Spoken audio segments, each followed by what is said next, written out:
এই চিপ থেকে কিভাবে প্লাস্টিকের রশি হচ্ছে এই ছোট্ট ভিডিওতে স্টেপ বাই স্টেপ দেখতে পারবেন। আমার নাম মোহাম্মদ ইনসান আলী। আমি এই রাজুঘাট কারখানায় প্রায় 19 বছর যাবৎ কাজ করতেছি। আমার মহাজন এই কাঁচামালগুলো বাইরে থেকে নিয়ে আসে। এরপর এই কাঁচামালগুলো আমরা প্রথমে মিক্সারে দেই। মিক্সারে দেওয়ার পর মিক্সারে গরম হয়। এরপর আমরা এই যে মেশিনে দেই। মেশিনে দেওয়ার পরে এই যে আমাদের চাপটি বাইর হয়।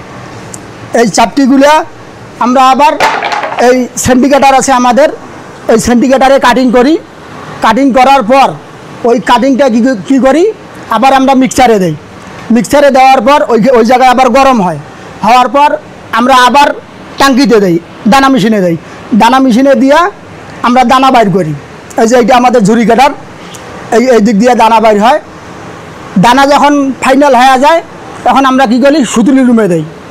সুতুলি রুমে আবার মিক্সারে দানা দেয়। দেওয়ার পরে ওইখানে গরম হয়, তারপরে শীতলি মেশিনে দেয়, দিয়ে শীতলি তৈরি হয়।